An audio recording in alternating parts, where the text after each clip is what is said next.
ಸಂದರ್ಭದಲ್ಲಿ ನಾನು ಮತ್ತೊಂದು ವಿಷಯನ ಪ್ರಸ್ತಾಪ ಮಾಡಿದೆ. मुझे पता लगा था कि कर्नाटक में ऐसे बहुत सारे लोग हैं जिनके पास जमीन है मगर मालिकाना हक नहीं है. ನನಗೊಂದು ಕರ್ನಾಟಕ ರಾಜ್ಯದಲ್ಲಿ ಮನವರಿಕೆ ಆಗಿತ್ತು. ಕರ್ನಾಟಕ ರಾಜ್ಯದಲ್ಲಿ ಲಕ್ಷಾಂತರ ಜನ ಇದ್ದಾರೆ, ಯಾರು ಭೂಮಿಯ ಅನುಭವದಲ್ಲಿದ್ದಾರೆ, ಆದ್ರೆ ಆ ಭೂಮಿಯ ಹಕ್ಕು ಪತ್ರಗಳು, ಆ ಭೂಮಿಯ ಸಾಕ್ಷಿ ಆಧಾರಗಳು ಅವರ ಹತ್ರ ಇಲ್ಲ ಅನ್ನೋಂಥದ್ದು ನನಗೆ ಮನವರಿಕೆ ಆಗಿತ್ತು. दलित आदिवासी हैमलेट्स को रेवेन्यू विलेज माना ही नहीं जाता था. ದಲಿತರು ಮತ್ತು ಬುಡಕಟ್ಟ ಜನ ಇರ್ತಕ್ಕಂಥ ಪ್ರದೇಶಗಳು, ಗ್ರಾಮಗಳು ಕಂದಾಯ ಗ್ರಾಮ ಅಂತಾನೆ ಘೋಷಣೆ ಆಗಿರಲಿಲ್ಲ. ये लोग गांव में रहते थे मगर इनको कोई हक नहीं मिलते. ಆ ಗ್ರಾಮಗಳಲ್ಲಿದ್ದಂತ ಬುಡಕಟ್ಟು ಪರಿಶಿಷ್ಟ ಜಾತಿಯ ಜನಕ್ಕೆ ಅವರ ಭೂಮಿ ಮಾಲೀಕತ್ವದ ಹಕ್ಕೇ ಇರಲಿಲ್ಲ. इसमें हर जात के लोग थे, हर धर्म के लोग थे. ಈ ಒಂದು ಗ್ರಾಮಗಳಲ್ಲಿ ಪ್ರತಿ ಜಾತಿಯ ಜನ ಇದ್ರು, ಪ್ರತಿ ಧರ್ಮದ ಜನ ಇದ್ರು. इनको मालिकाना हक नहीं था, इनकी प्रॉपर्टी राइट्स नहीं थी, इनको सरकार की कोई फैसिलिटी नहीं मिलती थी. ಇವ್ರಿಗೆ ಭೂಮಿಯ ಮಾಲೀಕತ್ವದ ಹಕ್ಕುಗಳಿರ್ಲಿಲ್ಲ, ಸರ್ಕಾರ ಕೊಡಂತ ಸೌಲಭ್ಯಗಳಿರ್ಲಿಲ್ಲ, ಹಕ್ಕು ಪತ್ರಗಳು ಅವ್ರ ಕೈಯಲ್ಲಿರ್ಲಿಲ್ಲ. सालों से ये परिवार जमीन उस जमीन पे रह रहे थे. 16 ವರ್ಷಗಳಿಂದ ಈ ಕುಟುಂಬಗಳು ಆ ಭೂಮಿಯ ಅನುಭವದಲ್ಲಿದ್ರು, ಆದ್ರೆ ಸಾಕ್ಷಿ ಆಧಾರಗಳಿರ್ಲಿಲ್ಲ. मगर उनको अपनी ही जमीन का अधिकार नहीं था. ಆದ್ರೆ ಅವ್ರಿಗೆ ತಮ್ಮದೇ ಆದಂತ ತಮ್ಮ ಸ್ವಂತ ಭೂಮಿಯ ಅಧಿಕಾರದ ವ್ಯವಸ್ಥೆ ಅವ್ರಿಗಿರ್ಲಿಲ್ಲ. और ये मामला मैंने कांग्रेस पार्टी के सीनियर नेताओं से उठाया. ಈ ಒಂದು ವಿಷಯದ ಬಗ್ಗೆ ನಾನು ನಮ್ಮ ಕಾಂಗ್ರೆಸ್ ಪಕ್ಷದ ಹಿರಿಯ ಮುಖಂಡರ ಗಮನಕ್ಕೆ ಈ ವಿಷಯನ ತಂದೆ. खारगे जी से, सिद्धरमैया जी से, डीके शिवकुमार, बाकी मंत्रियों से मैंने ये बात की. ನಾನು ಈ ವಿಷಯದ ಬಗ್ಗೆ ಮಲ್ಲಿಕಾರ್ಜುನ ಖರ್ಗೆ ಸಾಹೇಬ್ರ ಹತ್ರ, ಸನ್ಮಾನ್ಯ ಸಿದ್ದರಾಮಣ್ಣ ಅವರ ಹತ್ರ, ಡಿ.ಕೆ. ಶಿವಕುಮಾರ್ ಅವರ ಹತ್ರ ಈ ಒಂದು ವಿಷಯದ ಬಗ್ಗೆ ನಾನು ಅವರ ಗಮನಕ್ಕೆ ತಂದಿದ್ದೆ. और मैंने कहा कि मैं चाहता हूं कि कर्नाटक में जिसके पास भी जमीन हो उसके पास मालिकाना हक जरूर हो.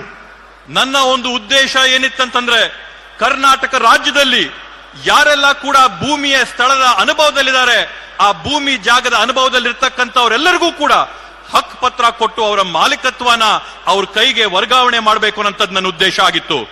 और आज मैं बहुत खुशी के साथ कह सकता हूं कि जो छठी गारंटी है उसको हम पूरा करने में कामयाब हुए.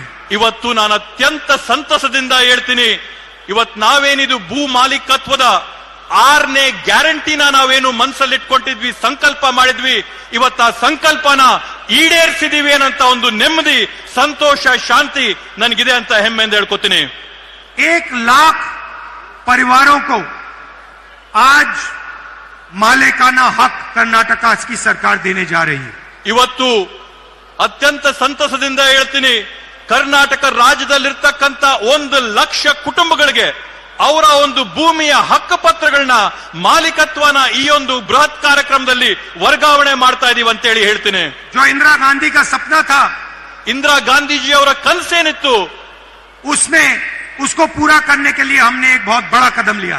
ಆ ಒಂದು ಕನಸನ್ನ ನಾವು ನನಸಾಗಿ ಮಾಡೋದಕ್ಕೋಸ್ಕರ ಈ ಒಂದು ದೊಡ್ಡ ಹೆಜ್ಜೆನ ನಾವಿಟ್ಟಿದ್ದೇವೆ. 2000 हैबिटेशंस को हम रेवेन्यू विलेज घोषित कर रहे हैं. 2000 ಪ್ರದೇಶಗಳನ್ನ ನಾವಿವತ್ತು ಕಂದಾಯ ಗ್ರಾಮಗಳಾಗಿ ನಾವಿವತ್ತು ಘೋಷಣೆ ಮಾಡಿದಂತ ಐತಿಹಾಸಿಕ ತೀರ್ಮಾನ ಮಾಡಿದ್ದೇವೆ. और मैंने ये भी कहा है कि डिजिटल रजिस्ट्री होनी चाहिए. ನಾನು ಮತ್ತೊಂದು ಮಾತು ಹೇಳಿದ್ರೆ, ತಂತ್ರಾಂಶಗಳಲ್ಲಿ, ತಂತ್ರಜ್ಞಾನದಲ್ಲಿ ಎಲ್ಲ ದಾಖಲಾತಿಗಳು ತಂತ್ರಜ್ಞಾನದಲ್ಲಿ ಡಿಜಿಟಲ್ ರೆಕಾರ್ಡ್ ಇರಬೇಕು ಅಂತೇಳಿ. गरीब लोग अपने जमीन का रिकॉर्ड नहीं निकाल सकते हैं. ಬಡ ಕುಟುಂಬಗಳಲ್ಲಿರ್ತಕ್ಕಂಥವ್ರು, ಸಣ್ಣ ಪುಟ್ಟ ಮನೆಗಳಲ್ಲಿರ್ತಕ್ಕಂಥವ್ರು ಅವರ ಕಂದಾಯ ದಾಖಲಾತಿಗಳನ್ನ ಭದ್ರವಾಗಿ ಇಟ್ಕೊಳ್ಳೋಕೆ ಕಷ್ಟ ಆಗುತ್ತೆ. सालों बीत जाते हैं, उनको अपना डॉक्यूमेंट नहीं मिलता है. 16 ವರ್ಷಗಳು कांग्रेस पार्टी की सरकार को 2 साल पूरे हुए हैं. ಕರ್ನಾಟಕ ರಾಜ್ಯದಲ್ಲಿ ಕಾಂಗ್ರೆಸ್ ಸರ್ಕಾರ 2 ವರ್ಷದ ಅವಧಿನ ಈಗ ಪೂರ ಮಾಡಿದೆ. और हमने चुनाव के समय आपसे वायदे किए थे.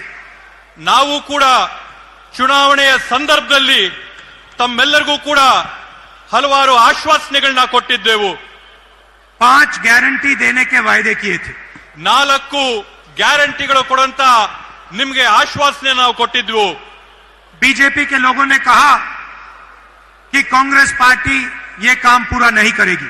ಬಿಜೆಪಿ ಪಾರ್ಟಿ ಅವರು ಹೇಳಿದ್ರು ಕಾಂಗ್ರೆಸ್ ಪಕ್ಷ ಕೊಟ್ಟಂತ 5 ಆಶ್ವಾಸನೆಗಳನ್ನ ಯಾವುದೇ ಕಾರಣಕ್ಕೂ ಅವ್ರ ಕೈಲಿ ಈಡೇರಿಸಕ್ ಸಾಧ್ಯ ಇಲ್ಲ ಅಂದ್ರು। प्रधानमंत्री ने कहा कि ये काम नहीं किया जाएगा।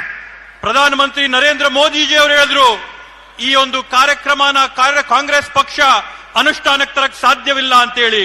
हमारा पहला वायदा, पहली गारंटी गृह लक्ष्मी 2000 रुपए प्रति महीना 1 करोड़ महिलाओं को। ನಮ್ಮ ಮೊದಲನೇ ಆಶ್ವಾಸನೆ, ನಾವು ಕೊಟ್ಟಂತ ಮೊಟ್ಟ ಮೊದಲನೇ ಗ್ಯಾರಂಟಿ ಗೃಹಲಕ್ಷ್ಮಿ ಯೋಜನೆಯನ್ನ ನಾವು ಘೋಷಣೆ ಮಾಡಿ ಕರ್ನಾಟಕ ರಾಜ್ಯದಲ್ಲಿರ್ತಕ್ಕಂತ 1 ಕೋಟಿ ಕುಟುಂಬಗಳ ಮಹಿಳೆಯರಿಗೆ 2000 ರೂಪಾಯಿನ ಪ್ರತಿ ತಿಂಗಳು ಕೊಡಂತ ಘೋಷಣೆ ಮಾಡಿದ್ವು। आज मैं खुशी से कह सकता हूं कि करोड़ों महिलाओं के बैंक अकाउंट में कर्नाटका की सरकार ये पैसा डालती है। ಇವತ್ತು ನಾನು ಅತ್ಯಂತ ಸಂತಸದಿಂದ ಹೇಳ್ತಾ ಇದ್ದೀನಿ, ಕರ್ನಾಟಕ ರಾಜ್ಯದ ಕಾಂಗ್ರೆಸ್ ಸರ್ಕಾರ ಕೋಟ್ಯಾಂತರ ಹೆಣ್ಣು ಮಕ್ಕಳ ಖಾತೆಗಳಿಗೆ ನೇರವಾಗಿ 2000 ರೂಪಾಯಿ ಪಾವತಿ ಮಾಡ್ತಾ ಇದೆ ಅಂತೇಳಿ। दूसरा वायदा गृह ज्योति, करोड़ों परिवारों को 200 यूनिट बिजली के फ्री में। ನಾವು ಕೊಟ್ಟಂತ ಎರಡನೇ ಆಶ್ವಾಸನೆ ಅವರ ಮಾಲೀಕತ್ವದ ಪತ್ರಗಳು ಕೈಗೆ ಸಿಗೋದಿಲ್ಲ। इसीलिए हमने कहा है कि 21वीं सदी में डिजिटल रजिस्ट्री होनी चाहिए। ಆದ್ರಿಂದ ನಾವು ಕೊಟ್ಟಂತ ನಿರ್ದೇಶನ ಏನಂತಂದ್ರೆ 21ನೇ ಶತಮಾನದಲ್ಲಿ ಎಲ್ಲರ ಕಂದಾಯ ಡಾಕ್ಯುಮೆಂಟ್ಗಳು ಡಿಜಿಟಲೀಕರಣ ಆಗಬೇಕು ಅನ್ನೋ ಒಂದು ನಿರ್ದೇಶನ ನಾವು ನೀಡಿದ್ವಿ। आपके हाथ में एक फिजिकल कॉपी होगी, ನಿಮ್ಮ ಕೈಯಲ್ಲಿ ಒಂದು ಫಿಸಿಕಲ್ ಕಾಪಿ ಇದ್ರೂ ಕೂಡ, मगर जब भी आपको जरूरत पड़े आप डिजिटल कॉपी निकाल पाओगे। ಆದ್ರೆ ನಿಮಗೆ ಯಾವತ್ತಾದ್ರೂ ಬೇಕಾದ್ರೂ ಕೂಡ ತಂತ್ರಾಂಶದಲ್ಲಿ ಡಿಜಿಟಲ್ ಕಾಪಿ ತಾವು ಯಾವಾಗ ಬೇಕಾದ್ರೂ ತಗೋಬಹುದು। इस गारंटी से हमारे जो सबसे गरीब कमजोर भाई बहन हैं उनको फायदा होगा। ಇವತ್ತು ಈ ಒಂದು 6ನೇ ಗ್ಯಾರಂಟಿಯಿಂದ ನಮ್ಮ ಸಮಾಜದಲ್ಲಿರ್ತಕ್ಕಂಥ ಅತ್ಯಂತ ಬಡ ಹಿಂದುಳಿದ ಕುಟುಂಬಗಳಿಗೆ ಸಾಕಷ್ಟು ದೊಡ್ಡ ಅನುಕೂಲ ಸೌಲಭ್ಯ ಆಗಿದೆ।